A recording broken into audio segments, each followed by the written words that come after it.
with our CBS News year-end roundtable. And I'll start with you, Jeff. Is drug issues, fentanyl, crime. This is a continued story since 2020. When do we see improvement in some of these issues? It's going to be a while. It is flooding the country, no matter where you go. I've been out to Colorado. I've talked to families there who've lost loved ones.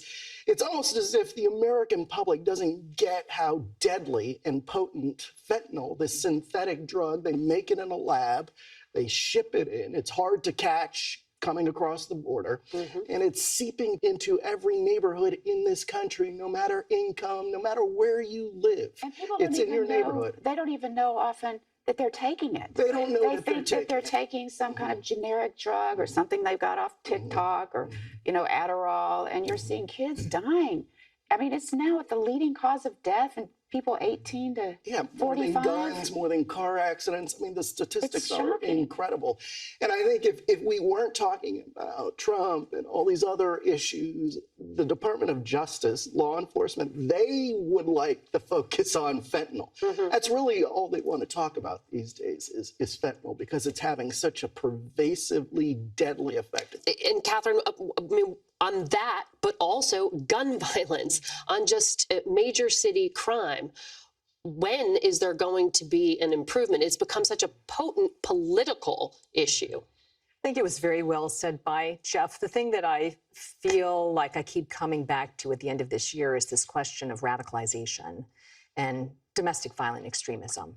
You know, 20 years ago when 9/11 happened, there was this idea that you had to have this in-person kind of mentoring relationship to get someone to cross a threshold to violence. What we see now is that this generation that's grown up with the technology can cross that threshold in a virtual world. So what we're seeing now with domestic violent extremism on both extremes is this same process that we saw with Al-Qaeda and ISIS after 9/11, but now it's here at home and fueling these divisions and the violence. And I think about things that I've heard in the past from intelligence officials who say, you know, it's so difficult to defeat the United States from the outside, but the enemy has to defeat us from within and these divisions. David Martin, what was the most undercovered story of 2022? Over 2022, the Chinese Air Force became more and more aggressive about buzzing U.S., British, and Australian patrol planes that were flying around the periphery of China. And these jet fighters would pull up on the wing of the much slower patrol plane within tens of feet, and then cut in front, pop flares, and dump chaff, which are these aluminum strips, which are supposed to confuse radar, but can also get sucked into an aircraft engine. There is just very little margin for error there. And it goes almost completely unreported because the Pentagon is sitting on all the videotapes of these intercepts. They don't want to release them. I have a feeling you're asking for this, too. Nagging would be the right word. Nagging for them. But that risk of miscalculation is so high. One of my undercovered also is China, and that is just how difficult it is going to be for the U.S. to reverse or even lessen the amount of linkage there is technologically and financially with China. And it's going to become more and more of an issue as tension grows. The other thing I'd say is North Korea, Kim Jong-un's growing nuclear capabilities. Well, I think it's safe to say that the American policy of negotiating away Kim Jong-un's nuclear program has reached a dead end. Yes. And we're back to deterrence, threatening him that if he ever uses a nuclear weapon, it will be the end of his regime. It hasn't been a year-end roundtable without David scaring us all. Just get that good feeling back. So, Jan, what is most undercovered but should have been covered? You know, I think as we emerge from the pandemic, we have really failed to deliver any kind of account of what went wrong with our COVID policies, the lockdowns, the mandates, the school closures. What difference did any of those policies make? I mean, we know the costs. We know the cost of those policies, the learning loss, the mental health crisis, the destruction of our cities that are still trying to recover, the homelessness, the addiction, tremendous cost from those policies. But what we have not done is any kind of after review look at what an impact that they had. We got a lot wrong, and we need to look at what it was and acknowledge that it was wrong. And the reason is people's trust in public health is crumbling. That is a problem, because if we have another public health crisis, which we will, if the public doesn't believe in our public health policymakers, that is bad for America. Catherine, I want to go to you on that, because I think you have a similar idea in terms of Yes. what's undercovered. I think there are two components for me with COVID. One is COVID origins. You just have to look at the data. 6.5 million COVID deaths. Of that, 1 million in this country, and more than 600 million infections. And we still don't know whether it was this zoonotic link, so it spilled over from nature, or whether there's a link to the lab in Wuhan. I think most And an important. accident there. Correct, right. So most important to me, though, and I speak as someone, for full transparency, who has a child who needs special education. He had a transplant, he was developmentally delayed. The policies for special education children with COVID have just been crushing. You look at the levels of literacy, math, and you look at middle school, high school, and they slid back to elementary school. And our family is fortunate to have that ability to use resources to get our son to a full-time special education school now. But so many of the children that he was in the public system with don't have those resources. And I really believe children are resilient. But I've come out of these 2 years questioning whether these children have the access to the tools that their families also need to help bridge that gap. And I really question the course it set them on in the future. I did some research, and when you look at rates of incarceration, there are incredibly high rates of adults who have learning disabilities or had special education needs. So I think understanding what happened to those children and how we can do more to support them to try and close that gap is something that's been extremely underreported, and I agree with Jan. And none of those things are on the to-do list in terms of congressional investigations. They are not. No. And if we don't learn from the mistakes of our policymakers, then we're going to repeat them. And that erodes public confidence in our public health system. The CDC is saying it's doing self-analysis, but people like Dr. Gottlieb would say they need Congress telling them. And we need to be, as the media, asking those hard questions. Jeff and then Nancy, what do you think are the most underreported? People feel unsafe in their neighborhoods, and the Police Executive Research Forum, which is a policing think tank led by a guy named Chuck Wexler, has said that police post George Floyd, the training is the same. You'll recall that post George Floyd, there were a lot of people who said, you know, we have to train police better. What hasn't changed, according to this research, is that police training is still done on the cheap and quickly.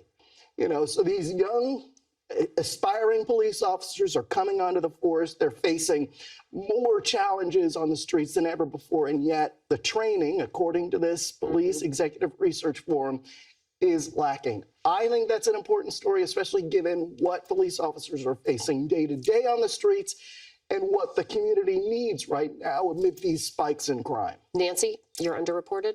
Well, I think we've done an amazing job covering the war in Ukraine itself. But, you know, I think one of the things that's been very undercovered is one of the tragic after effects of that ongoing war, which is growing food insecurity, especially in Africa, where they are facing possibly the worst food crisis in recorded history.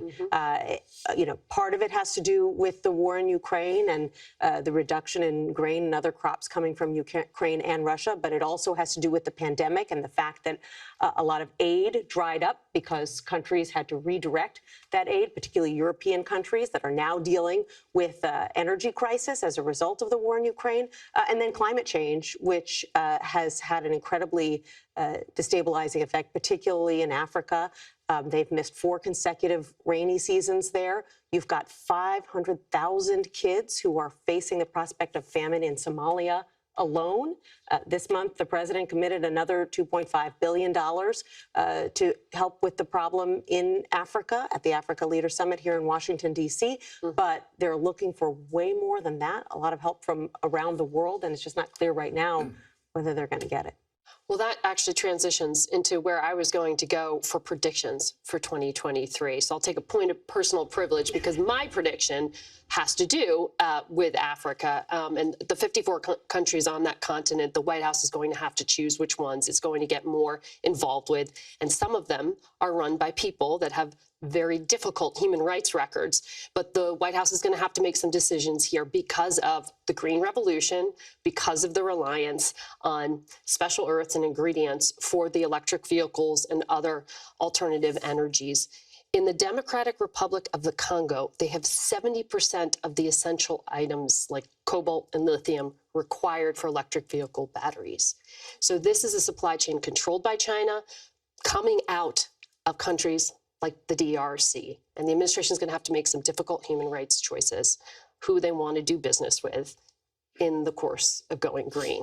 So I'm going to watch that. Well, we're going to take a break and talk to you about your predictions for 2023 in just a moment. Stay with us.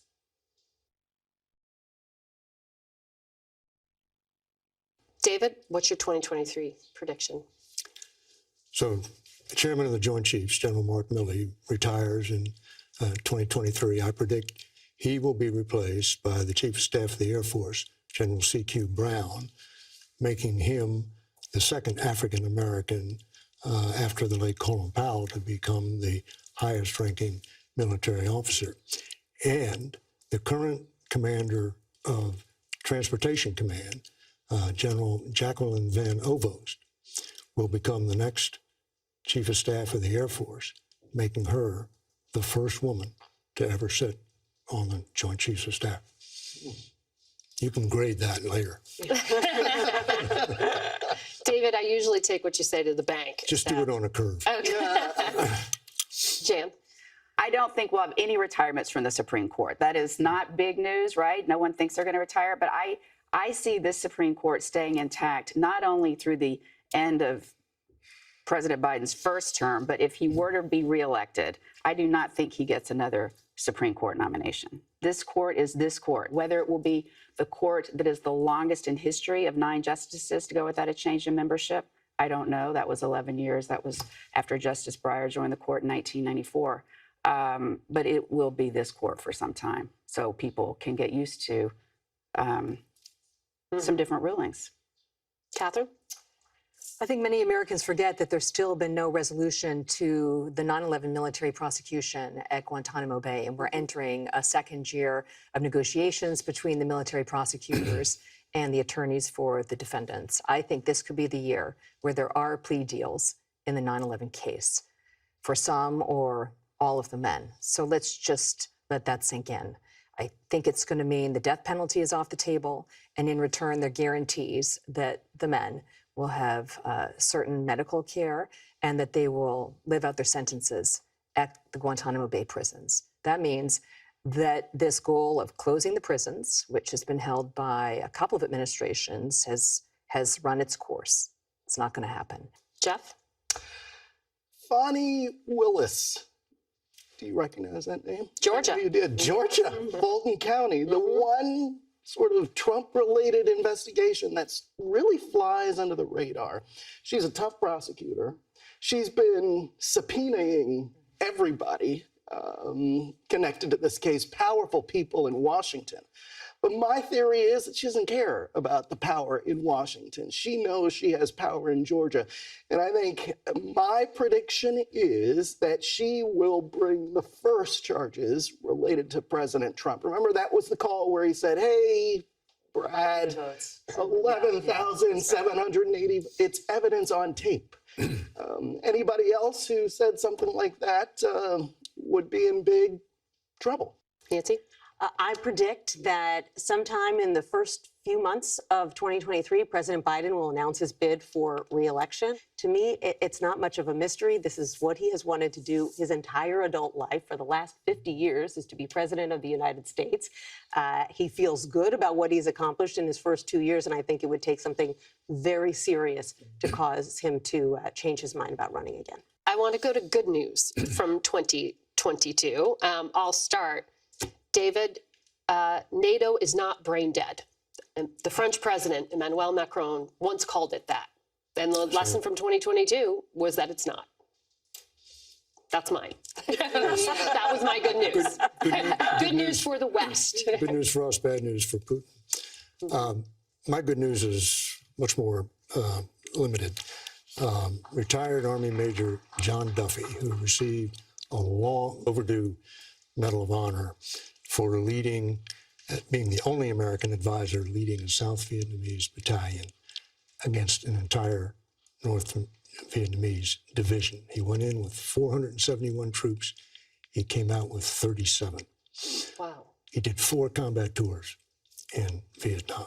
So he's obviously a remarkable warrior, but he also turns out to be a remarkable poet.